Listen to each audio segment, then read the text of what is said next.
Welcome back to Bay Sunday, everybody. Our next guest is both a chef and an author out of Sonoma. She's here to talk about her struggles with multiple sclerosis and how hosting dinner parties, believe it or not, actually helped her cope with the disease, and more importantly, how her family and friends have supported her through a pretty tough journey. Here to talk about her new book that's coming out in short order. There it is, The Gathering Table, is Ronda Giangreco. How are you? Hi, I'm wonderful. Thank you for having me here. And how you doing? I'm doing great. Life is wonderful. But we go back to July of 2008, just out of the blue. Out of the blue. Woke up, or how did it happen? You got... Well, I'd been out wine tasting with friends. In Sonoma, we can see that. Well, I was up over in Napa and woke up the next morning and my entire left side was numb. And rushed to the emergency room. They thought I'd had a stroke. And admitted to the hospital with a stroke. Woke up the next morning, the right side was gone too. So that was quickly dismissed, and then I went through a battery of tests, and it took a few weeks before they finally determined that I, in fact, had multiple sclerosis. And were you like, are you kidding me? Way more than are you kidding me? Yeah. Because the real irony of this is that my husband's mother died of this disease when he was 16. Oh, wow. 35 years later, it was back for his wife. So it was a double blow. I can tell our viewers, too, multiple sclerosis, what, in a thumbnail, what is it? It's an autoimmune disease where your own immune system attacks the myelin sheath around your nerve endings. You have lesions possibly in your brain, on your spinal cord where mine is, or on your optic nerves. It affects mobility, it affects your ability to be active, fatigue, and in my case, chronic pain. Yeah.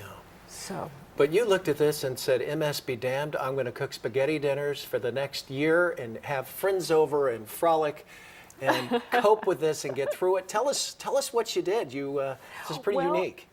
When we learned from my neurologist that 2010 might be a tough year, I was starting to decline. We decided, I talked to my husband, said, where did your mother find her joy? How did your family cope with this? And he said, well, we're Italian. We had big Italian dinners. Families and friends got together and we talked and we laughed and we ate pasta and yelled at each other.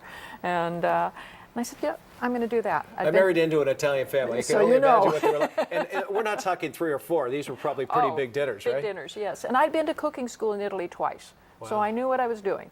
So I said, I'm going to go in the kitchen. I'm not going to get in a wheelchair. I'm going to go in the kitchen, and I'm going to go every Sunday, and I'm going to cook a big Italian meal for as long as I can. I'm going to stay me. And I'm going to find the joy. You must have looked so forward to those Sundays then. 'Cause you knew They did. Yeah. I did. Yeah. Yes, very much I did. And sometimes, it was very, very difficult. Sometimes I was coming home from the hospital at noon, and I had 8 people coming for dinner at 6. So there were times when it was very challenging. But every time I did it, that was another week I won. And your next journey now is the book. This comes out in short order in the month of March. About a week. How excited are you about that? It took you a year to write and put together? Yes, and it was nothing I ever thought. I never thought I'd finish 52 dinners. Hello. And then to actually write a book. And I've been a writer, a journalist all my life, but I didn't think I didn't see a book in this, but it came about, and it's been wonderful, and it's been great to share this story, and I'm having a wonderful, and the famous chef Michael Chiarello has written a foreword for me and has been a very supportive, wonderful. That's great. And I talked about movie just off the cuff, but is that a possibility? Because it's such a unique way to cope with a difficult situation. Well, that's a possibility. Add screenwriter to that journalistic list? I don't know about that.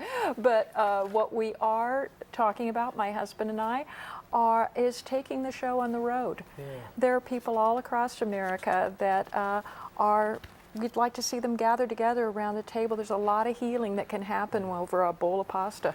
No doubt. And a good Sonoma wine. Good food and good people. So nice to meet you. So nice to meet you, too. We wish you all the best with the book and the movie, when that comes out.